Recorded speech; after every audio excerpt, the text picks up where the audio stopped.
रभिया संसारे कृष्ण नाम जिनु दुख कही कहारे संसार संसार करे पीछे के लखाल लाभना हरिल किछु कठिन जंजाल संसार करे पीछे के लखाल लाभना हरिल किछु कठिन जंजाल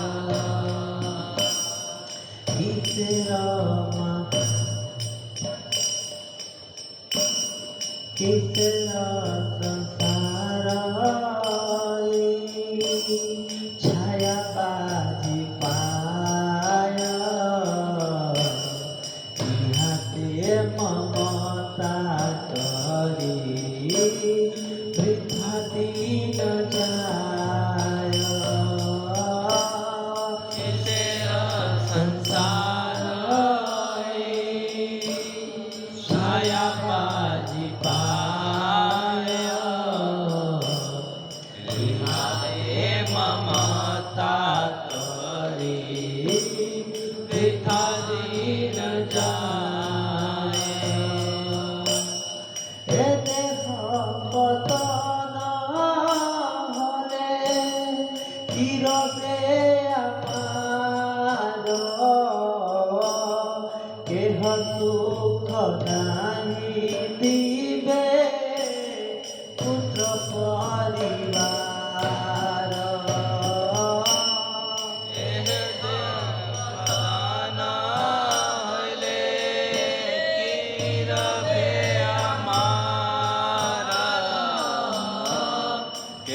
सुख नाही दिबे पुत्र परिवार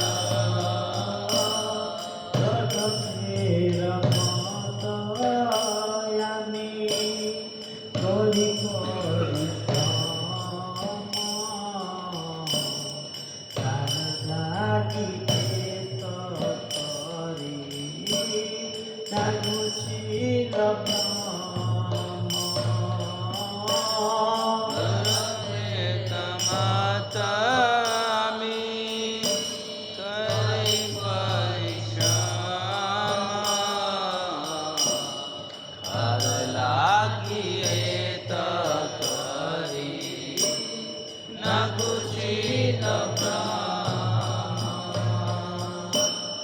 विनयाय मिछा काजे निशानिता बसे नाही भावी मरण निकटे आछे बसे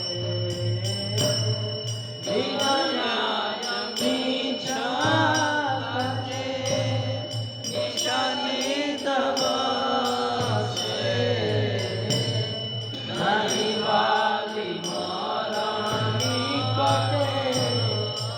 I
বিহার করিবে ফুল সিঙ্গার তবে আনন্দিত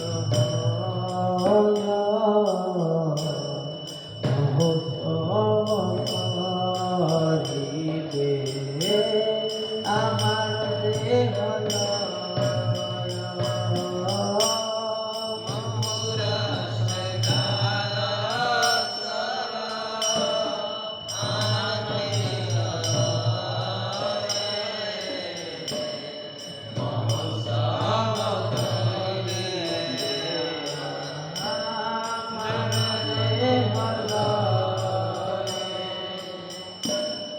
ये देहर এই গতি তার অনুগত সংসার বৈভব কত জন যত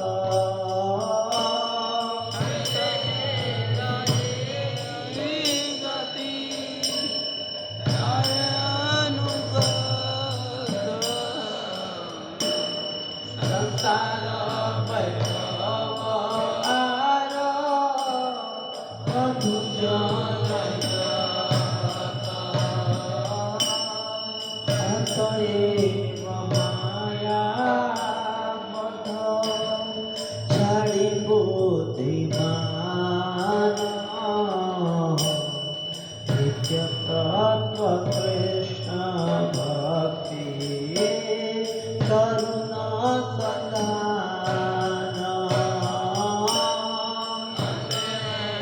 মায়া মোহ বিমান কৃষ্ণ ভক্তি করুণা সন্ধান অতএব মায়া মোহ ছাড়ি বুদ্ধিমান নিত্য তত্ত্ব কৃষ্ণ ভক্তি করুণা সন্তান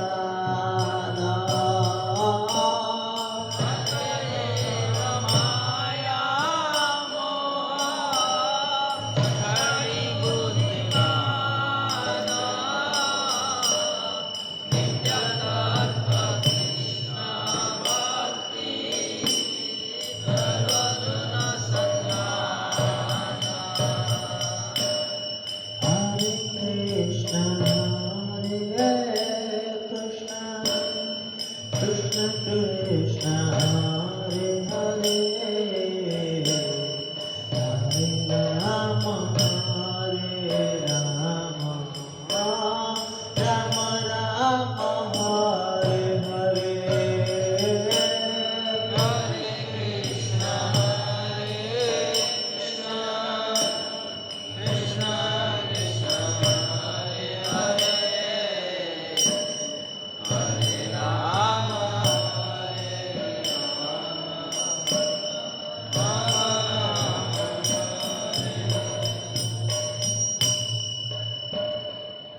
श्री प्रभात की जय। निताई चांद गौर सुंदर जी की जय। मदन गोपाल जी की जय। भक्ति विनोद ठाकुर जी के बहुत सुंदर भजन की जय। बहुत सुंदर ये भजन है, और इसको रियलाइज कर रही है तो ऐसा भजन है कि जैसे जो परम प्रभु गा रहे थे वो भजन ये मुझे तो प्रतिदिन गाना चाहिए। हमारे आचार्य लोग आईना दिखा देते हैं, देख लो भैया कहाँ हो आप। बहुत सुंदर सुंदर भजन चल रहा है। नागपत्नी लोग भजन गा रही है, भगवान की स्तुति किया जा रहा है। भगवान को उत्तम श्लोक बोलते हैं। उत्तम श्लोक मतलब जिनका गुणगान चॉइस पोएट्री प्रभुपाद जी लिखते हैं इंग्लिश में। अच्छे अच्छे श्लोकों से अच्छे अच्छे शब्दों से जिनका गुणगान करना चाहिए। और अभी ये श्लोक आया था 2 दिन पहले, नाक पृष्ठम वचसार्भम पारवष्ठम व्यवसादिपत्यम योग सिद्धि पुनर्भवा वांक्षन्ति यत्पादरजः। कितना सुंदर, अच्छा, वेरी नाइस। ये श्लोक 3 बार आया है, लगभग ऐसा ही है। वृत्तासुर भी और 11वें स्कंद में भी, और यहाँ पर 10वें स्कंद में भी है। थोड़ा थोड़ा अंतर है कि एक शब्द बहुत सुंदर है। और आज के जो श्लोक का पहले मैं परपट पढ़ देता हूँ, फिर मैं श्लोक पढ़ूंगा। परपट में प्रभुपाद जी कह रहे हैं कि वक्ता तथा श्रोता के दिव्य आनंद हेतु इस सुंदर संस्कृत श्लोक का जोर जोर से उच्चारण करना चाहिए। तो ये प्रभुपाद जी का आदेश है कि हमें जोर जोर से उच्चारण करना है इस श्लोक का। तो मैं आगे बोलूँगा और 3 बार बिल्कुल जोर जोर से उच्चारण करिएगा। धीरे धीरे उच्चारण सिर्फ नहीं करना, प्रभुपाद जी बोल रहे हैं कि जोर जोर से उच्चारण करना है। मैं मंदिर में ITF के बच्चों को पढ़ाता हूँ, छोटे छोटे बच्चे होते हैं, भक्तों के बच्चे, तो उनसे श्लोक रिसाइट करवाता हूँ, श्लोक याद करवाता हूँ, बोलता हूँ जोर जोर से बोलना है। तो श्लोक बिल्कुल से आँख बंद करके चाल लगा लगा के बोलते हैं। पूरा बिल्डिंग में ब्रह्मचारी आश्रम में 6-5 फ्लोर पर पता चल जाता है हाँ कोई श्लोक याद कर रहा है। तो ऐसे बिल्कुल जोर जोर से उच्चारण करना ही प्रभुपाद जी का आदेश है। और अगर हम आदेश पालन करेंगे तो हमें कृपा मिलेगा, है कि तो सब लोग जोर जोर से उच्चारण करिएगा। नमस्तुभ्यं भगवते, नमस्तुभ्यं भगवते, जोर से, पुरुषाय महात्मने, पुरुषाय महात्मने, भूतावसाय भूताय, भूतावसाय भूताय, पराय परमात्मने, पराय परमात्मने। जोर से, प्रभुपाद जी का आदेश हम लोग पालन नहीं कर रहे। प्रभुपाद जी यहाँ लिख रहे हैं कि दोबारा मैं पढ़ रहा हूँ परपट। वक्ता तथा श्रोता के दिव्य आनंद हेतु, में मुझे आनंद देने के लिए और मैं आप लोगों को आनंद दूंगा, इस सुंदर संस्कृत श्लोक का जोर जोर से उच्चारण करना। ये साधारण श्लोक नहीं है। देखिए भगवान के सामने भगवान को देखते हुए नागपत्नियां बोल रही हैं। कोई ऐसा थोड़ा भगवान अपने घर में मैं यहाँ बैठ के कर रहा हूँ, भगवान देख रहे हैं, भगवान मुस्कुरा रहे हैं और वो देख करके प्रार्थना किया गया है। इसलिए आनंद प्रदान कीजिए। मैं आपको करूँगा, आप मुझे करिएगा और हम दोनों मिलकर प्रभुपाद जी को करेंगे। प्रभुपाद जी का आदेश है। नमस्तुभ्यं भगवते, नमस्तुभ्यं भगवते, पुरुषाय महात्मने, पुरुषाय महात्मने, भूतावसाय भूताय, भूतावसाय भूताय, पराय परमात्मने, पराय परमात्मने। वेरी नाइस, एक बार और ऐसे उत्साह से। नमस्तुभ्यं भगवते, नमस्तुभ्यं भगवते, पुरुषाय महात्मने, पुरुषाय महात्मने, भूतावसाय भूताय, भूतावसाय भूताय, पराय परमात्मने, पराय परमात्मने। बहुत बहुत धन्यवाद। प्रभुपाद जी प्रसन्न होंगे निश्चित रूप से। इसका शब्दार्थ और अनुवाद पढ़ लेते हैं, फिर अगले श्लोक पे चलेंगे। नमः, नमस्कार, तुभ्यं आपको, भगवते भगवान, पुरुषाय परमात्मा रूप में भीतर उपस्थित, महात्मने सर्वव्यापी, भूत आवासाय भौतिक तत्वों, क्षिति, जल, पावक इत्यादि के आश्रय रूप, भूताय सृष्टि के भी पूर्व से विद्यमान, पराय परम कारण को, परम आत्मने भौतिक कारणों से परे। हाँ, इसका भावानुवाद पढ़ देता हूँ मैं। हे भगवान, हम आपको सादर नमस्कार करती हैं। इसका तो बहुवचन में कई सारी पत्नियां थी लगता है। यद्यपि आप सभी जीवों के हृदयों में परमात्मा रूप में स्थित हैं, तो भी आप सर्वव्यापक हैं। यद्यपि आप सभी उत्पन्न भौतिक तत्वों के आदि आश्रय हैं, किंतु आप उनके सृजन के पूर्व से विद्यमान हैं। सबके आश्रय तो हैं लेकिन पहले से भी हैं। यद्यपि आप हर वस्तु के कारण हैं, किंतु परमात्मा होने से आप भौतिक कार्य कारण के परे हैं। तिबारा पर पढ़ देता हूँ। वक्ता तथा श्रोता के दिव्य आनंद हेतु इस सुंदर संस्कृत श्लोक का जोर जोर से उच्चारण करना चाहिए। अगला श्लोक 40 नंबर, प्रभुपाद जी का वो कॉन्टिन्यू है, इसको भी जोर जोर से उच्चारण करना है। ज्ञान विज्ञान निधये ज्ञान विज्ञान निधये ब्रह्मणे अनंत शक्तये परमाणु अनंत शक्ते अगुणाय विकाराय अगुणाय विकाराय नमस्ते प्रकृताय च। नमस्ते प्रकृताय च। पीछे कुछ लोग धीरे धीरे बोल रहे हैं, प्रभुपाद जी का देश ज्ञान विज्ञान निधये ज्ञान विज्ञान निधये ब्रह्मणे अनंत शक्तये ब्रह्मणे अनंत शक्ते अगुणाय विकाराय अगुणाय विकाराय नमस्ते प्रकृताय च। नमस्ते प्रकृताय च।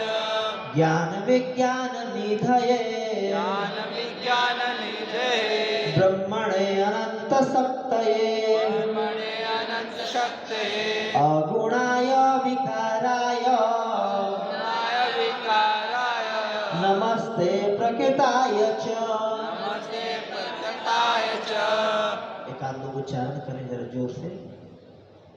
ज्ञान विज्ञान निधये ज्ञान विज्ञान निधये ब्रह्मणे अनंत शक्तये ब्रह्मणे अनंत शक्तये गुणाय अविकाराय अगुणाय विकाराय नमस्ते प्राकृताय च।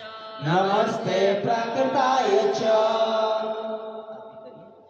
ज्ञान विज्ञान निधये ज्ञान विज्ञान निधये ब्रह्मणे अनंत शक्तये ब्रह्मणे अनंत शक्तये गुणाय विकाराय अगुणाय विकाराय नमस्ते प्राकृताय च।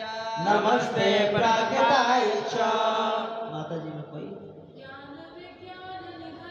ज्ञान विज्ञान निधये ब्रह्मणे अनंत शक्तये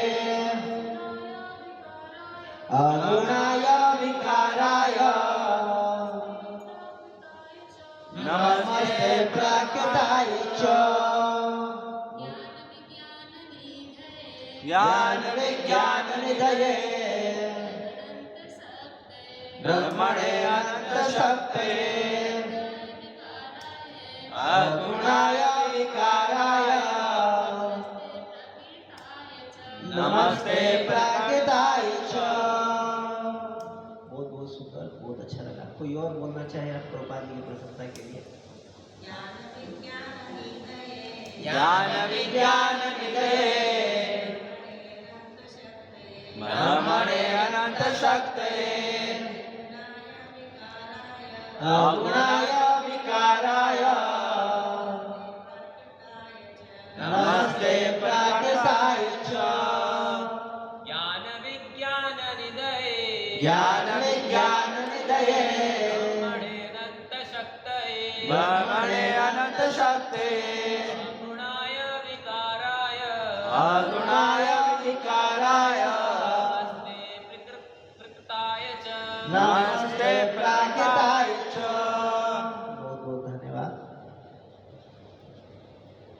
इसका भी अनुवाद तात्पर्य वगैरह सब पढ़ेंगे। श्री प्रभुपाद जी के द्वारा हुआ, श्री प्रभुपाद जी के शिष्यों के द्वारा दिया हुआ। श्री प्रभुपाद जी के शिष्यों की जय, श्री प्रभुपाद की जय। ज्ञान चेतना विज्ञान तथा आध्यात्मिक शक्ति के निधये सागर का ब्रह्मणे परम ब्रह्म को अनंत शक्तये असीम शक्तिशाली को अगुणाय द्रव्य के गुणों से न प्रभावित होने वाले को, अविकाराय भौतिक विकार न होने वाले को, नमः नमस्कार, ते आपको, प्राकृताय प्रकृति के आदि संचालक, च तथा राधा मदन गोपाल जी की, निताई चांद गौर सुंदर जी की, गाय माता की जय, श्री प्रभुपाद की जय, हरि बोल। इसका भावानुवाद और तात्पर्य पढ़ेंगे, लोग श्रवण करिएगा। हे परम सत्य, हम आपको नमस्कार करते हैं। आप समस्त दिव्य चेतना एवं शक्ति के आधार हैं और अनंत शक्तियों के स्वामी हैं। यद्यपि आप भौतिक गुण एवं विकारों से पूर्णतया मुक्त हैं, किंतु आप भौतिक प्रकृति के आदि संचालक हैं।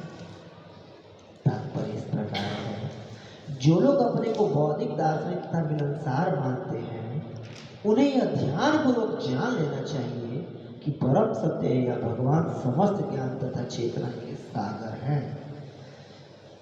अतएव भगवान की शरण जाने का अर्थ यह नहीं है कि अपनी मिलनसारी को त्याग लिया जाए, छोड़ो घर बार चलो हरिद्वार, ऐसा नहीं।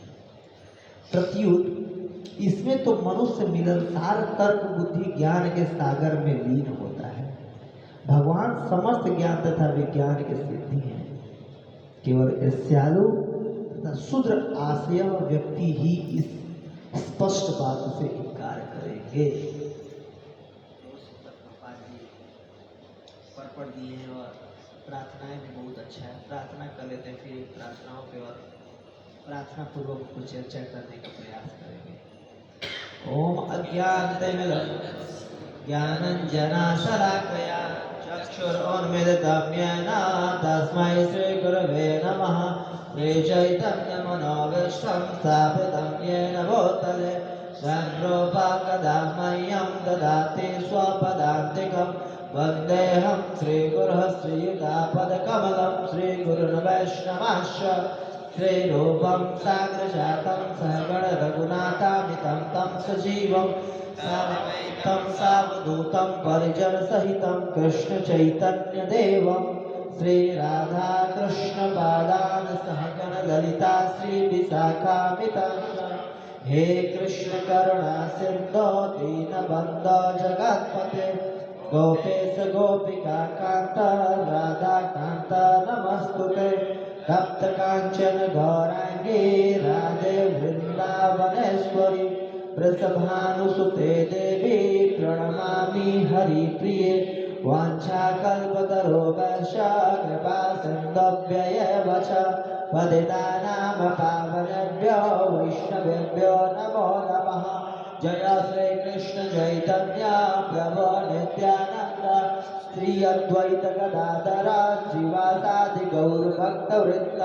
हरे कृष्णा कृष्ण कृष्ण हरे हरे, हरे राम राम राम हरे हरे। नमो विष्णुपादाय कृष्ण पृष्ठाय भूतले श्रीमते भक्तिवेदांत स्वामिनिति नामिने। नमस्ते सारस्वते देवे गौरवाणी प्रचारिणे निर्विशेष शून्यवादी पाश्चात्य देशतारिणे।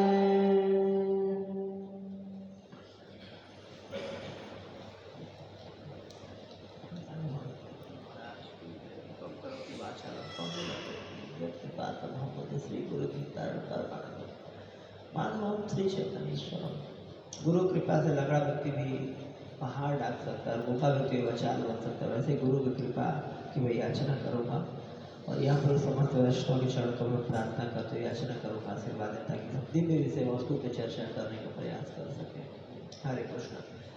तो यहाँ पर ब्राह्मण पत्नियाँ भगवान से प्रार्थना कर रही हैं और भगवान के तत्व के बारे में बताने का प्रयास कर रही हैं कि भगवान की महानता को, विभूतियों को बताने का प्रयास कर रही है। और ये जानना जरूरी है भगवान को विभूतियों से महानता।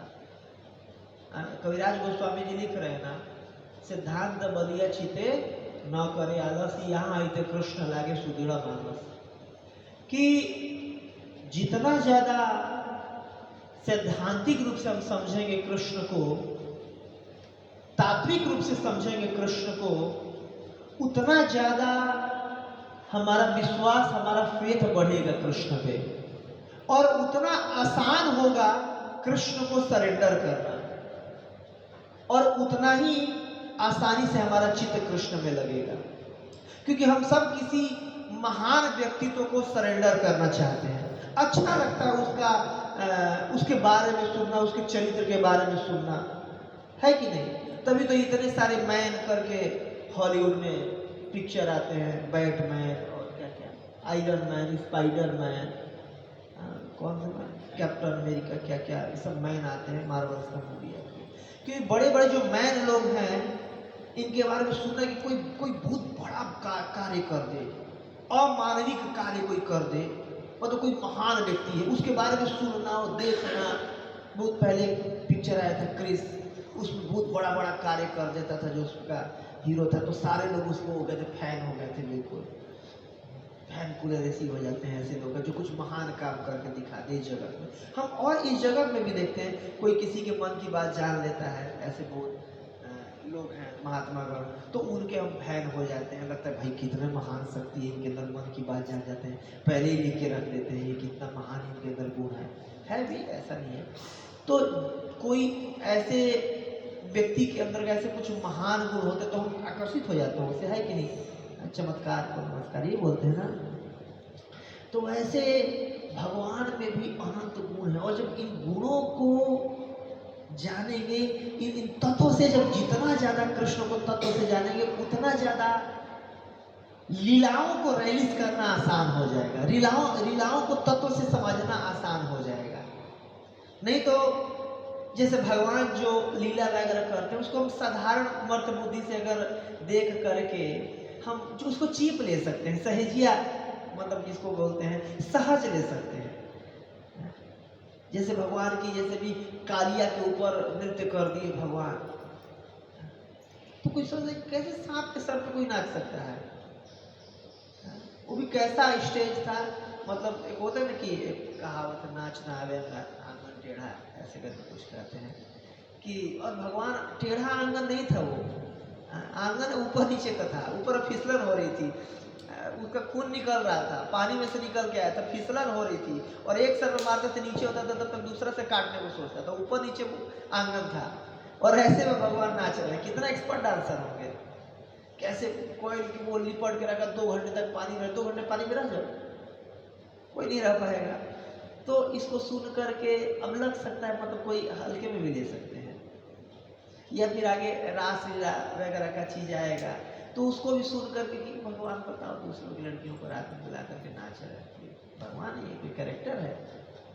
एक बार मैं कथा सुन रहा था तो उसमें बता रहे थे कि एक महात्मा ऐसे कह रहे थे कि भागवतम बहुत अच्छा है, होना चाहिए, लेकिन भागवतम में 5 अध्याय नहीं होना चाहिए, 29 से लेकर 33 तक ये 5 अध्याय को निकाल देना चाहिए भागवत, तो कृष्ण का इज्जत बचा रहेगा। मतलब वो अब कृष्ण की इज्जत को बचाने के लिए वो हो गए, इज्जत बचाने के लिए कृष्ण का तत्व से जानेंगे तो फिर पता चलेगा। देखिए कई लोग इन लीलाओं में ऐसा मर्द बुद्धि के कारण सोच लेते हैं कि बताओ दूसरे की स्त्री के साथ रात में बुला करके नाचना, उसको गले मिलना, ये कैसा चीज है। दूसरों की पत्नियों का कपड़ा, ये बच्चियों का कपड़ा उठा लेना, नंगे देखना, यही भगवान है, कोई भगवान के कार्य है।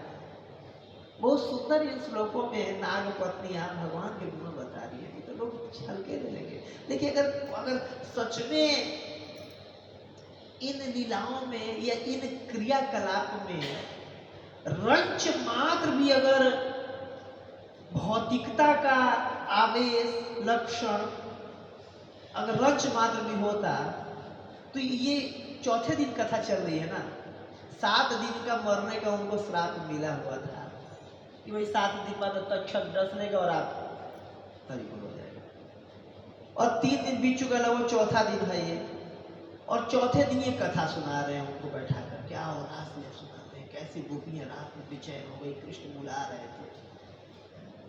अच्छा, सुखदेव जी को नहीं पता है कि यम यम वापि स्मरण भावम त्यजन्ति अंते कलेवरम तो रहते कौन सदा भावान्विता, कि जिस रूप को सोच करके आदमी शरीर त्यागता है वैसा शरीर उसको अगला मिलता है। ये प्रिंसिपल सिद्धांत है। तो क्या सिद्धांत सुखदेव जी भूल गए थे, परीक्षित महाराज भूल गए थे? अगर रंज मात्र भी कोई काम और विकार होता तो क्या किसी मतलब मुमूर्षु मरने वाले व्यक्ति को ऐसा सुनाते वो कोई ऐसा लीला कि और सुन करके काम विकार बढ़ जाए? और सुनाने वाले कौन? अखंड ब्रह्मचारी, बिल्कुल सुखदेव गोस्वामी जी, जो जन्म लेते ही घर द्वार छोड़ करके चल दिए थे। और ऐसे महात्मागण बताते हैं कि जब जा रहे थे तो रास्ते में कुछ स्त्रियां थी, स्नान कर रही थी वहां पर तालाब में, नग्न लड़कियां थी, तरुण लड़कियां थी, नग्न स्नान करती। और सुखदेव गोस्वामी तट से होकर चले गए, अपना नहाती नहीं, देखो अपना चले गए, नहाती नहीं। और पीछे पीछे व्यास देव जी जा रहे, बेटा रुक जाओ, बेटा रुक जाओ, रुक जाओ बेटा, कहाँ जा रहे हो? और उनको जब देखी कि वो भाई सब व्यास देव आ रहे, कोई बूढ़ा आदमी आ रहा है, तो देख करके कपड़े पहनने लगी। तो व्यास देव बोले कि भाई मेरा बेटा भी सामने से गया, नंग धड़क बिल्कुल दिगंबर वेश में था, जवान बेटा, उसको देख करके आप लोग ऐसे नहाती रही। और मैं बुजुर्ग, आपके परदादा का उम्र का, दादा भी नहीं परदादा उम्र का, बाल दाढ़ी पूरा पक चुका है, और मुझे देख के आप लोग कपड़े पहनने लगी, ये क्या है? तो वो स्त्रीगण बोली कि आपके दृष्टि में भेद बुद्धि है, द्वंद्व बुद्धि है, स्त्री पुरुष का भेद है आपके उसमें, लेकिन जो आपका बेटा उसके दृष्टि में स्त्री पुरुष का भी भेद नहीं था।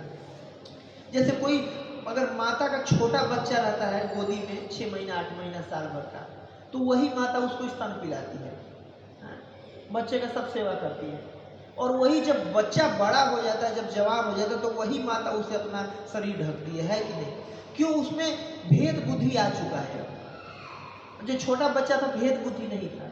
वैसे सुखदेव गोस्वामी बचपन से ही ऐसे उच्च महात्मा थे, जो ब्रह्म में इनका चेतना लीन था, बचपन से इतना उच्च महात्मा थे। और ये अगर रंच मात्र भी अगर काम विकार होता तो क्या ऐसी कथाओं को कहते?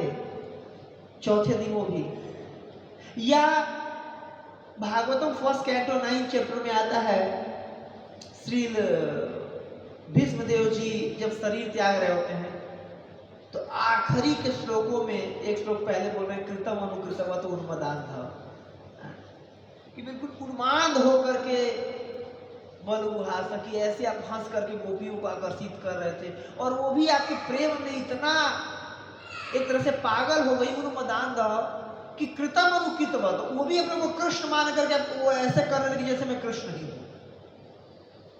भीष्मदेव मरते समय बोले, वो बिल्कुल अखंड ब्रह्मचारी। अगर रंज मात्र इसमें काम विकार या दोष होता या भौतिकता का लेस होता तो कोई ऐसा व्यक्ति मरते समय ऐसी लीलाओं को चर्चा करता? नहीं करता। इसीलिए इन लीलाओं को समझने के लिए ना इन प्रार्थनाओं को पढ़ना बहुत जरूरी है, जिसमें तत्व से भगवान का निरूपण किया गया। और ऐसे प्रार्थनाओं को याद करना चाहिए हमें। जब भी ठाकुर जी के सामने, मदन गोपाल जी के सामने जाना चाहिए, ऐसे प्रार्थनाओं को बोलना चाहिए भगवान, न नाग पृष्ठम न पारमेष्टम न सार्वभौम न साधिपत्यम, करना चाहिए। जो गजेंद्र थे, मान लीजिए याद किए रहेंगे प्रार्थना, तभी तो लास्ट के समय में कंठावृत विदो स्मरणम कुतस्ते, लास्ट में कुछ स्मरण करके भगवान को प्रार्थना करेंगे।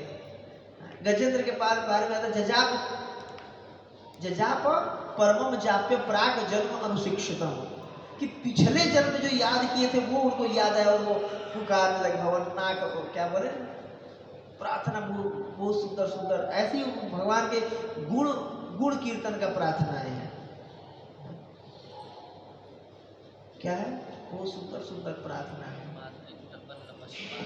नमो लयाय, नमो नमस्ते अखिल कारणाय निष्कारणाय अद्भुत कारणाय सर्वागमामनाय महानवाय नमो पवर्गाय परायणाय महादि प्रपन्नाय पुष्पाक्ष नमोलय। तो ये से जैसे भगवान का कीर्तन होता है ना, एक नाम कीर्तन होता है, जैसे थोड़ी देर पहले भी नाम कीर्तन हो रहा था, एक गुण कीर्तन, लीला कीर्तन, ये तीनों कीर्तन है। जैसे सुखदेव गोस्वामी कीर्तन के आचार्य हैं, कीर्तन में सुखदेव गोस्वामी क्या मृदंग और करताल लेकर के आओ परीक्षित जी आप भी नाचो हम भी नाचे, ऐसे किए नहीं किए। और कीर्तन के आचार्य, कई लोगों को लगता है कि सिर्फ नाम कीर्तन ही कीर्तन है, ऐसा नहीं है। गुण कीर्तन, जैसे यहाँ पर ब्राह्मण पत्नियां ही गुण कीर्तन कर रही हैं, भगवानों के गुण का कीर्तन तो कर रही हैं। और कई लीला कीर्तन आता है, जैसे भीष्म पितामह वो लीला कीर्तन, कीर्तन अनुकीर्तन मनाने लीला कीर्तन है।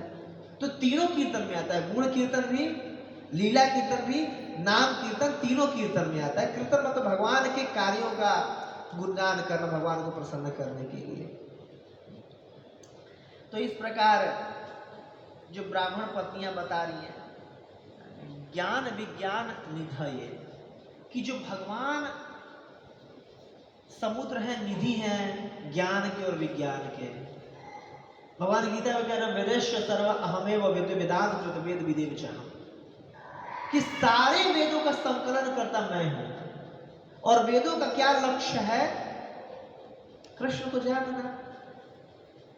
जितने नियम कानून, जितना हम ज्ञान जानकारी कुछ भी कर रहे हैं, इसका क्या लक्ष्य है? सततम स्मर्तव्यम विष्णु विस्मर्तव्यम जातुचित सर्वे विधि करा, कि कृष्ण का स्मरण हो। तो ज्ञान, जो भी हम ज्ञान हासिल करने का प्रयास करते हैं, ज्ञान का लक्ष्य यही है कि भगवान को जान पाए। पहले वैदिक ज्ञान में लोग गुरुकुल में जाते थे, उसमें भौतिक ज्ञान के साथ आध्यात्मिक ज्ञान में दिया जाता था। धनुर्वेद का धनुष चलाना भी सिखाया जाता था, यजुर्वेद सामने सब में। लेकिन वेदों में आध्यात्मिक भौतिक हर प्रकार का ज्ञान था। लेकिन आज का जो ज्ञान है साइन थीटा कॉस थीटा का, बर्नौलीज थ्योरम, किरचॉफ लॉ और पता नहीं इंटीग्रेशन डिफरेंशिएशन, और तो प्रोग्रामिंग आ गया, studio.com.h सब कुछ, पाइथन और क्या क्या जावा लैंग्वेज वगैरह। इसमें भगवान का ज्ञान नहीं सिखाया जाता कि प्रोग्रामिंग का लक्ष्य है कृष्ण के चरण तक पहुंचना। इंटीग्रेशन का लक्ष्य है 0 0 टाइम्स टू इनफाइनाइट, बिल्कुल कृष्ण के अनंत गुण है उसको समझना। ये लक्ष्य, जो भी ज्ञान स्कूल या कॉलेज में अगर दिया जाता है, उसका यही लक्ष्य, भगवान ज्ञान के निधि है, कि जो भी हम ज्ञान ले रहे हैं कृष्ण के तरफ अग्रसर हो सके। इसके लिए दोनों ज्ञान, जैसे नैमित्तिक और सनातन धर्म दोनों हमारा ड्यूटी है। नैमित्तिक धर्म मीन्स धर्म is related to our body, and सनातन धर्म है जो आत्मा से संबंधित जो हमारा धर्म है। तो श्रील प्रभुपाद जी श्रीमद् भागवतम में 7वें स्कंद में एक जब पर्पट में लिख रहे हैं इनके शिक्षा में, कि इसको शिल्प विद्या कहते हैं। जो आज के स्कूल कॉलेजों में पढ़ाया जा रहा है, इसको शिल्प विद्या कहते हैं। शिल्प विद्या क्या होता है? रोजी रोटी चलाने के लिए जो विद्या होता है उसको शिल्प विद्या कहते हैं। जैसे पहले वर्णाश्रम में क्या होता था कि अगर कोई ब्राह्मण के घर में उसके दादा परदादा या फिर पिताजी लोग बचपन में सिखा देते थे होम जाप करना, जा करके संकल्प से पैसा कुछ कमा लेना, उसी से बैट बॉल खरीद कर अपना काम चलाना, मेला देखने के पैसा उनसे ले लेना, बचपन से ही सिखा दिया जाता था। और वो ये एक तरह से ये शिल्प, मतलब वो कह सकते हैं कि सारी चीजें कैसे, जैसे जो ब्राह्मण होते थे वो 3 प्रकार के ज्ञान ले लेते थे। क्या क्या? या तो ज्योतिष वगैरह सीख जाते थे, या कर्मकांड सीख जाते थे, या आयुर्वेद वगैरह सीख जाते थे, हाथ नाड़ी देखना। इसी से उनका रोजी रोटी चल जाता, और तीनों ज्ञान ही मुफ्त में होता था। कर्मकांड वगैरह कराना भी आप जो दक्षिणा देना चाहो, बस, या हाथ देखना, ज्योतिष देखना, ये भी देख लेते थे जो आप दक्षिणा देना चाहो, या वैद्य का काम नाड़ी वगैरह देखना जो आप दक्षिणा दे दो, पढ़ाना या फिर टीचिंग का काम, और ये जो आप दक्षिणा दे दो। आज के डेट में सबसे ज़्यादा एजुकेशन का फीस है कि नहीं? तो ये मुफ्त होता था, और उनको बदले में रोजी रोटी मिल जाता था। और जो क्षत्रिय होते थे वो शासन करके काम से, जो वैश्य होते थे बचपन, देखिए भगवान 5 साल की उम्र से गाय भैंस चराना सीख गए। वो रोने लगे कि वो मम्मी बाहर जाना चराने के लिए।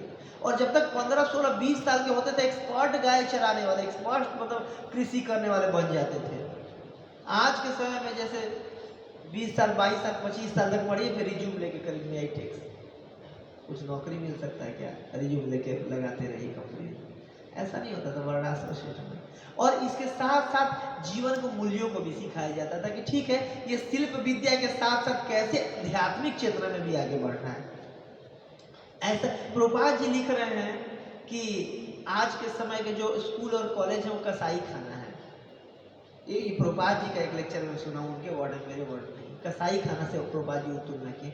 क्यों? क्योंकि सिर्फ भौतिकता का ज्ञान दिया जाता है, आध्यात्मिक ज्ञान कुछ दिया ही नहीं जा रहा है। और भौतिक कितना भी कमा लो या ना कमाओ, सब कुछ मृत्यु सर्वहरा क्षण जीरो कर देना है भगवान ने। तो इसीलिए जो भी तस्यैव हेतु प्रयते तो कोविल न लभ्यते ये तो भ्रमताम उपरधि, कि ऐसे चीजों का ही प्रयास करना चाहिए जो ऊपर नीचे कर्म उसके चलते ना मिले। आध्यात्मिक दृष्टिकोण से भी तो उत्तम जाना चाहिए ना, क्योंकि एक्चुअल में आत्मा की जर्नी चल रही है, शरीर का जर्नी नहीं चल रहा है। शरीर तो ऐसे भी जीरो हो जाना है और शरीर से रिलेटेड सब कुछ जीरो हो जाना है। तो ज्ञान का लक्ष्य क्या होना चाहिए? कृष्ण होना चाहिए। ज्ञान विज्ञान विधेय ब्रह्मणे अनंत सत्य है। और जाने के जब के भगवान जो ब्रह्मवादी लोग या निर्विशेषवादी लोग जो सोचते हैं कि ब्रह्म में जो लीन हो जाना है, उस ब्रह्मणो ही प्रतिष्ठा, कि भगवान के शरीर से निकलने वाला प्रकाश है वो जो ब्रह्म तेज है। और वो भी मतलब कह तो देते हैं ऐसे कैवल्यम नरकाय थे कि केवल नरक के तुल्य, लेकिन इस धरती पे जो भी सुख है ना, जैसे भूमंडल में भी जो ये भारतवर्ष को छोड़ करके बाकी सारा ये भूस्वर्ग है, तो जो हमारा सुख का जो समुद्र है, ये जो भूस्वर्ग के भी समुद्र के मतलब एक बूंद के बराबर नहीं है। और जो यहाँ पर का सुख है वो स्वर्ग के सुखों के तुलना नहीं किया जा सकता है। और जो इस जगत में जो स्वर्ग का जो सुख है वो उसके नीचे का सूतल और ऊपर का जो सिद्ध चार लोग जो मन के लेवल पे जो आनंद लेते हैं, उससे उनकी तुलना सत्यलोक के आनंद से नहीं किया जा सकता। सत्यलोक में इतना आनंद है कि उसके बूंद की तुलना हमारे समुद्र से नहीं किया जा सकता है। वो लोग मन और बुद्धि के लेवल पे बिल्कुल आनंद लेते हैं। और जो इस पूरे भौतिक जगत में आनंद है, उसके समुद्र की तुलना एक बूंद से जो परम वियोग में या फिर जो ब्रह्म ज्योति में लीन होने का भी जो आनंद है ना, इसकी तुलना नहीं की जा सकती। इतना आनंद है वो भी। हालांकि जो भक्ति का शुद्ध भक्ति का जो आनंद है उससे भी जाता है। आचार्यगण कहते हैं कि शुद्ध भक्ति का जो आनंद है उसके बूंद की तुलना ब्रह्म ज्योति के समुद्र से नहीं की जा सकती है।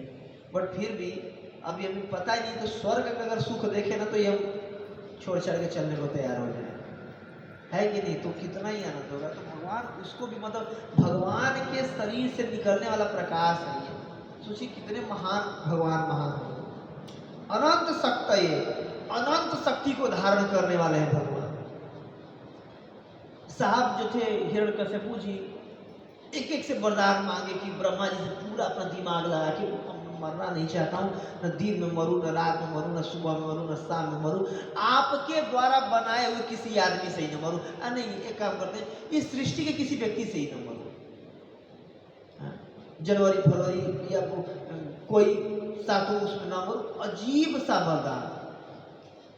और फिर भी भगवान अनंत शक्ति है, अनंत बुद्धि वाले, अनंत शक्ति वाले, कुछ न कुछ बुद्धि लगा करके टिकट निकाल के दलित हिरण्यकश्यपु तनुभृंग मच्छर के जैसे पकड़ के फेंक दिया। अनंत शक्ति है, कोई कितना भी हम बुद्धि लगा ले, फिर भी भगवान का एक नाम है उरुक्रम, अनंत पराक्रम वाले हैं भगवान। पैर ऊपर करके तीनों लोग को नाप करके बिरजा नदी को छेद करके पानी गिरा रहे, आज भी गिर रही है गंगा जी। ऊपर से कारण सागर से आती है गंगा जी, ऐसे कहा जाता है। और ऊपर मंदाकिनी, यहाँ पर भागीरथी और नीचे भोगवती के नाम से तीनों लोगों को करती और बिल्कुल पताल होते फिर से नीचे चली जाती गर्भोदक सागर में। तो ऊपर से नीचे तक का इनका पूरा गंगा जी का वो है। तो ये भगवान बताइए अपने अंगूठा के नाखून के छेद से मार के इतना कर सकते हैं। अनंत शक्ति, एक एक से भगवान के पास शक्ति है। एक बार जब पुल बनाया जा रहा था तो हनुमान जी बिल्कुल बड़ा बड़ा पत्थर लाते थे, चट्टान लाते थे, बिल्कुल पहाड़ उखाड़ करके लाते थे। तो वहां पर गिलहरी भी सेवा में लगी हुई थी भाई। तो बार बार फुदुक फुदुक के आती थी और बालू पे अपना शरीर ऐसे रगड़ देती थी, फिर जाके जल में पहले गीला करती थी, रगड़ रगड़ के बालू चिपकाती थी, जाके उसको झाड़ देती थी। उसको भी लग रहा था पुल बना रही है वो। हनुमान जी बोले यार सामने से हट जा, पैर के नीचे अगर आ गई, इतना भारी लिए हुए, इतना बड़ा शरीर, पोस्टर बन जाएगा तुम्हारा। साइड में तो तुम्हारे बालू झाड़ने से ही पुल बन जाएगा। भगवान बुलाए उनको, अब इधर आओ, इधर आओ। क्या लगता है हनुमान जी, अब तो महान है, पराक्रमी है, ये पुल हम क्यों बना रहे हैं? लंका जाने के लिए। अच्छा जी, वहां क्यों जाना है? सीता माता का पता लगाने के लिए और रावण को मारने के लिए। भगवान राम बोले क्या लगता है कि रावण को मारने के लिए मुझे आप लोगों की जरूरत है? एक कथा में वैष्णव महाराज जी सुना रहे थे कि भगवान बोले कि अंगुली के अग्रभाग से ना, एक निमेष काल में अंगुली के अग्रभाग से रावण के ब्रह्मांड में जितने असुर है मैं खत्म कर सकता हूं। फिर बोले कि खत्म ही नहीं कर सकता हूं, बना करके दोबारा मिटा सकता हूं उसको, उंगली के अग्रभाग से। महाराज बता रहे थे तो भगवान बोले कि ये रावण को मारने के लिए मैं आपको इतना मेहनत करके लगा रहा हूँ, आपको लगता है कि वो सेवा नहीं करी, बाजी आप ही सेवा करें। मैं आप सबको इसलिए लगा रहा हूँ ताकि आप लोगों की शुद्धिकरण हो। कि तो मैं तो अनंत शक्ति है, जो नाग पत्नियां समझ रही भगवान को, भगवान अनंत शक्ति वाले हैं। ऐसा नहीं कि रावण को मारने के लिए आपको जैसे हजारों लाखों लोगों में पत्थर लाने के लगा रखा हूँ, ये लाने से आप लोगों का शुद्धिकरण हो रहा है। ये खड़ा खड़ा अगर उसके रावण के भी कलेजे में हो परमात्मा को, वहां से निकल जाओ बस वो हार्ट अटैक से मर जाएगा 1 मिनट में। मारने के लिए क्या लगता है, पुल मारने की जरूरत पड़ेगी। तो भगवान अनंत शक्ति है और गुणाय, और भगवान भौतिक गुणों से कलुषित नहीं होते हैं। अगुणाय का मतलब ये है कि भगवान में भौतिक गुण नहीं है। इसको कई लोग या निर्गुण को मान लेते हैं, भगवान में कोई गुण नहीं। भगवान गुणहीन है, गुणहीन नहीं है, भौतिक गुण नहीं है, तीनों गुणों से परे है भगवान, तीनों गुणों से ऊपर है भगवान। एक बार यही टेस्ट करने के लिए सरस्वती के नदी के तट पर श्रीमद् भागवतम के 10वें स्कंद के आखिरी उसमें आता है, 88वां 99वें चैप्टर में आता है, भृगु ऋषि को हेड बनाया गया। अब पूरा विवाद हो रहा था कि कौन तीनों गुणों से ऊपर है। तो कुछ लोग कह रहे थे कि ब्रह्मा जी सर्वश्रेष्ठ है, कुछ लोग शिव जी के मत में अपना वोट डाल रहे थे, और कुछ लोग विष्णु के पक्ष में अपना वोट डाल रहे थे। तो कैसे निर्धारण किया जाए कि कौन तीनों गुणों के ऊपर है? तो भृगु ऋषि की आप सबको पता है कि सेवा लगाई गई जाए, भाई साहब आप टेस्ट करके आइए। आप महान ऋषि हैं भृगुवंशी, भृगु उनका वह शुक्लाचार्य जी और सौनक आदि ऋषि जो कथा सुन रहे भृगुवंशी है। तो जाते हैं सबसे पहले ब्रह्मा जी के पास, और ब्रह्मा जी के बारे में, ब्रह्मा जी कौन है, उनके पिताजी हैं। तो गए और पिताजी के प्रणाम वनाम नहीं किए, जा करके हरे कृष्ण वगैरह कुछ भी नहीं किए, जाके खड़े हो गए उनके मुंह के सामने। अब उनको सारे अपने पार्षदों के बीच में ब्रह्मा जी बड़े आदमी बैठे थे, उनको लग रहा था कि बेटा आया भाई प्रणाम दंड प्रणाम करेगा, खुश रहो, आशीर्वाद दूंगा, सबको दिखाऊंगा, देखो कितना संस्कारी है बेटा मेरा। और कोई दंड प्रणाम नहीं की। ब्रह्मा जी को क्रोध आ गया कि यार इतना भक्ति शास्त्री भक्ति वेदांत क्या क्या सिखा दिया तुम्हें, और इतना एडिकेट नहीं आया, वैष्णव सदाचार सिखाया नहीं हूं मैं तुम्हें। अब ब्रह्मा जी गुस्सा हो गए बिल्कुल, उनको मनाया कैसे करके। माता सरस्वती जी ने कि अरे बेटा है आपका ही अपना बच्चा, छोड़िए तो फिर माफ कर दिए, ठीक है छोड़ दे रहा हूँ, दोबारा दंड प्रणाम करो। अभी प्रणाम किए।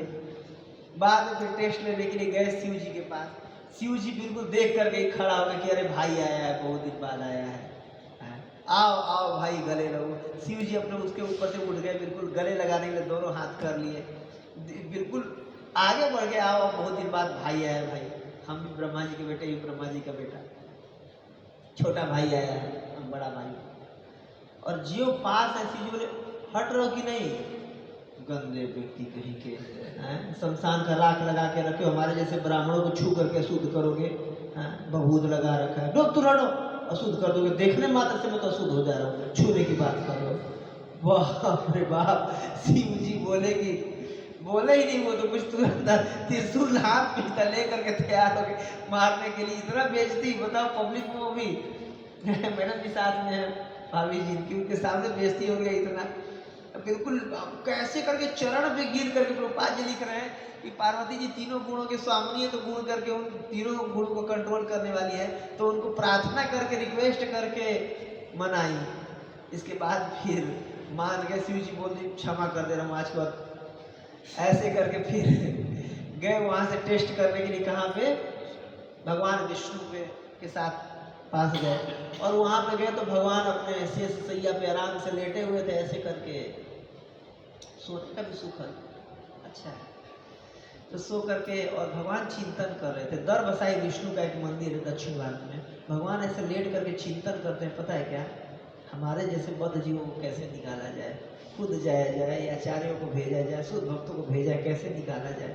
भगवान लेट के यही चिंतन करते हैं। हिजोरी ने इस भक्ति पद्म सौरभ स्वामी महाराज जी ऐसा बता रहे थे कि भगवान लेट करके यही सोचते रहते थे, और माता जी पैर दबा रही थी, और अचानक से वहाँ पर पहुँचे भृगु ऋषि, और जा करके स्टाम्प को छाती में मार दिए, बिल्कुल चरण से बिल्कुल मारे एक लात, और भगवान के ज्यों छाती पे पैर लगा, भगवान उनके चरण पकड़ लिए और सहलाने लगे कि मेरी इतनी कठोर छाती, आपके इतने कोमल चरण, कहीं आपको चोट तो नहीं लगे होगा, क्षमा करिएगा और क्षमा करिए आप, मैं तो इसी के लायक हूँ, आप बताइए, आप आए और मैं आपका अगवानी करने के लिए खड़ा होकर नहीं आ पाया, बहुत बहुत बहुत मेरे को माफ़ी चाहता हूँ, क्षमा करिए हे ब्राह्मण देव। और आज आपने वक्ष स्थल पर मेरे चरण रख दिया है, मेरा शरीर ये धन्य हो गया, और आज से जो लक्ष्मी है, चंचला है, वो मेरा, क्योंकि अब जो चित्त है शुद्ध हो गया, मेरा छाती शुद्ध हो गया, तो यहाँ पर लगता है वास करेगी तो कई बार छोड़ के चली जाती है,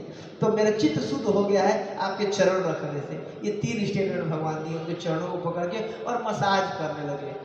अब सोचिए भृगु जी पे क्या गुजरा होगा, बिल्कुल पानी पानी हो गया कि हे भगवान क्या कर रहे हैं भगवान। तुरंत दंडवत प्रणाम किए, चरणों में गिरे, स्तुति किए, और फिर आ करके घोषणा किए कि एकमात्र जो पूरे ब्रह्मांड में इसमें है, जो तीनों गुणों से ऊपर है, कौन है, भगवान विष्णु है, जो गुणातीत है। तीनों गुणों का प्रभाव उन पे नहीं पड़ता, बाकी सब पे तीनों गुणों का प्रभाव छोटा या ज्यादा, कम या ज्यादा, सब पे पड़ता है। एकमात्र गुणातीत कौन है, भगवान है। तो सोचिए भगवान आप्त काम है, आत्मा राम है और आप्त काम है।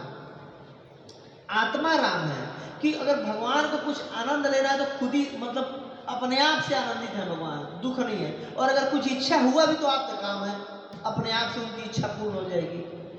तो क्या लगता है कि दूसरों की पत्नियों को बुलाने की भगवान को जरूरत पड़ेगा? वैसे करोड़ों अरबों गोपियां भगवान क्रिएट कर लेंगे सांस लेने मात्र से, है कि नहीं? फिर भी लोग आपत्ति लगाते हैं। भगवान तीनों गुणों से ऊपर है, भगवान पे इसका कोई प्रभाव नहीं पड़ता है। अविकार आया, भगवान में कोई भौतिक विकार नहीं आता। देखिए जब अगर पूजा हो रही थी राजसूय यज्ञ में भगवान का, तो उस समय भगवान की आयु 100 साल से ऊपर थी, और उस समय भी बिल्कुल जवान दिख रहे थे, बिल्कुल नव यौवनम च। भगवान के बेटे भी वहां पर थे, और बेटों की दाढ़ी मूछ धीरे धीरे पक चुका था। बूढ़े भगवान की बहुएं थी, वो बूढ़ी हो गई थी। भगवान के बेटे एक तरह से बूढ़े हो गए थे। भगवान के बेटे 60 साल के, वो भी थोड़ा बूढ़े टाइप के हो गए थे। भगवान बिल्कुल जवान थे 16 साल की। और भगवान की पत्नी रुक्मणी, सत्यभामा, सत्या, जामवंती, ये लोग जवान थी, इनकी बहुएं और बेटे बूढ़े हो गए थे। भगवान हमेशा नव यौवनम च, भगवान के शरीर में कोई विकार नहीं आता, भगवान इससे परे है। भगवान जब शरीर भी त्यागे तो कैसे भगवान शरीर त्यागे? शरीर ही नहीं त्यागे। भगवान जब जरा नामक जो व्याध थे, वो चरणों में जो मारे, इसके बाद आके क्षमा मांगने लगे, मेरे से बहुत क्षमा हो गया, मतलब गलती हो गई, क्षमा करिए। उनको स्वर्ग भेज के, और भागवतम 11वें स्कंद में आता है, सशरीर देवताओं के लोक और ब्रह्मलोक को होते हुए सशरीर वापस चले गए। हमें से कोई सशरीर वापस जाता है? शरीर त्यागना पड़ता है, शरीर में विकार आ जाते हैं। बूढ़े होते हैं, जवान होते हैं, बच्चे रहते हैं, झुर्रियाँ पड़ जाता है गाल में, लोग क्या क्या वो विकार ना दिखे इसलिए वो करवाते हैं। फेस को क्या बोलते हैं उसको, हाँ जो भी है साइंस से बोलते हैं, चमड़ा को बिल्कुल टाइट करवा लेते हैं लोग, तो विकार आ जाता है। लेकिन भगवान में ऐसे विकार नहीं आते हैं, अविकार आए। नमस्ते प्रकृताय च, और भगवान प्रकृति से भी परे है। साफ साफ बोल रहे हैं, नया दक्षिण प्रकृति सुच सदाचर हेतु नारायण पौधे जगत में परिवर्तित। भगवान प्रकृति के अंडर में नहीं है, भगवान प्रकृति को कंट्रोल करके रखते हैं। भगवान प्रकृति के विरुद्ध सृष्टि स्थिति प्रलय साधन शक्ति रेखा छाये वही यस्य भुवनान विभर्त दुर्गा, और इच्छा अनुरूप जो दुर्गा जी हैं, दुर्गा माता भगवान की इच्छा के अनुरूप सृष्टि स्थिति पालन सब कुछ करते हैं। एको नारायण आसीत, वैदिक वाक्य है ना, एकमात्र नारायण थे, तब ब्रह्मा भी नहीं थे, शिव भी नहीं थे, सृष्टि नहीं थी, एको नारायण आसीत, एकमात्र नारायण थे। तो ऐसे तत्व से भगवान को समझने का प्रयास करना चाहिए। जब भगवान की विभूतियों को समझेंगे, भगवान की महानता को समझेंगे कि कितने महान है भगवान, तो समझ में आएगा कि कितने अणु हैं हम, कितने छोटे हैं हम। और जितना ज़्यादा समझ में आएगा कि भगवान महान है, उतना ज़्यादा समझ में आएगा कि हम इतने छोटे हैं, तो उतना ज़्यादा हम सरेंडर कर पाएंगे भगवान को। एक महात्मा आए थे हमारे मंदिर में, प्रभुपाद जी के शिष्य प्रवचन दे रहे थे, तो प्रवचन के दौरान वो बताए कि अपने आप को मूर्ख मानने के लिए बहुत बुद्धि चाहिए, महाराज बता रहे थे। तो वैसे ही भगवान कितने, मतलब अपने को छोटा मानने के लिए जानना पड़ेगा कि भगवान कितने महान है, तब तो सरेंडर कर पाएंगे। और भगवान गीता में शांति का सूत्र बता रहे हैं, इससे शांति मिलेगी जानने से। भोक्ताराम यज्ञ तत्साम सर्वलोक महेश्वर, कि मैं असली भोक्ता हूँ। सारे यज्ञों का, तपस्याओं का भोक्ता कौन है? भगवान है। लेकिन हम दुखी इसलिए होते हैं क्योंकि जो भी कर्म करते हैं उसका भोक्ता खुद को मान लेते हैं। और सर्वलोक महेश्वरम, हमें लगता है कि ठीक है भगवान मालिक है, लेकिन गाड़ी मेरी तो मेरी है, पत्नी तो मेरी है अपनी, घर तो मेरा अपना है, बाकी सबके मालिक भगवान है। ये घड़ी का मालिक तो मैं, कुत्ता का मालिक मैं, ऐसे लगने लगता है, बेटा तो मेरा ही है, मेरे कंट्रोल में रहेगा। नहीं, भगवान के हैं सब। सर्वलोक महेश्वरम मतलब सबके मालिक कौन? एक। कौन है वो? कृष्ण है। सर्वलोक महेश्वरम। और ये जानने के बाद ना कि जो सबका मालिक है, जो सबका कंट्रोलर है, सबका स्वामी है, वो मेरा सुहृद है। सुहृदम सर्वभूताना। मान लीजिए अगर हमारे देश के प्रधानमंत्री माननीय मोदी जी अगर बोले प्रभु जी को, आज के बाद किसी चीज़ का टेंशन मत लेना, कुछ भी हो तो एक कॉल मारना, तुरंत हाजिर हो जाऊंगा। अगर मान लिया आपको आश्वासन दे दिए मोदी जी बाबा, तो कितना चौड़े होके हम घूमेंगे, है कि नहीं? चौराहे पर रुकेंगे रेड लाइट पे, तुरंत फोन लगा के मोदी जी लाइन पे हैं दे देंगे। क्यों? पता है मोदी जी के पावर के बारे में कि नाम से काम हो जाएगा। वैसे वो भगवान जो मोदी जी चलो एक देश के मालिक हैं, और जो पूरे विश्व के मालिक है, जो पूरे ब्रह्मांड को एक सृष्टि स्थिति और एक श्वास में अनंत कोटि ब्रह्मांड उत्पन्न करने वाले वो भगवान बोल रहे कि मैं सुहृद हूँ आपका, don't worry, don't take fear because I am here. भगवान वादा कर रहे हैं गीता में, और उन भगवान के वादा पे भरोसा नहीं होता है। क्यों? उनकी शक्तियों को अच्छे से हमें नहीं मालूम है कि नहीं? तो ऐसे श्लोकों को जो पढ़ते हैं ना, तो भगवान की शक्तियों के बारे में मालूम चलता है, तो सरेंडर करना आसान होता है। इसे भरोसा होता है हाँ भगवान रक्षा करेंगे। जैसे मोदी जी पे भरोसा की रक्षा करेंगे, वैसे भगवान पे भरोसा की भगवान जरूर रक्षति थी विश्वास हो। तो ये ऐसे श्लोकों को जानने से भगवान की जो विभूतियों को, शक्तियों को, गुणों को जानते हैं, तत्व से जब भगवान को जानते हैं तो सरेंडर करना आसान हो जाता है भगवान को। तो आज में यही मुझे समझ में आया। बाकी आप लोगों का कुछ टीका टिप्पणी हो, आप लोगों को कुछ और समझ में आ रहा है तो कुछ बता सकते हैं। बहुत अच्छा श्लोक था। एक काम करते हैं ना, प्रभुपाद जी का आदेश है, एक बार और ये श्लोक पढ़ लेते हैं, फिर खत्म करेंगे आज की क्लास को, ठीक है? प्रभुपाद जी की आज्ञा को मानते हुए, प्रभुपाद जी ने आज्ञा दिया है कि जोर से उच्चारण करना चाहिए। एक बार और लास्ट में कर लेते हैं। कौन सा लगा हुआ है? 39 या 40 कौन सा लगा है? ठीक है, यही कर लेते हैं। ज्ञान विज्ञान निधये ब्रह्मणेऽनंत शक्तये अगुणाय विकाराय नमस्ते प्रकृताय च। पिछला वाला भी, नमस्तुभ्यं भगवते पुरुषाय महात्मने भूतावसाय भूताय पराय परमात्मने। जगत गुरु श्रील प्रभुपाद की जय। गौर हरि हरि बोल। हरे कृष्ण।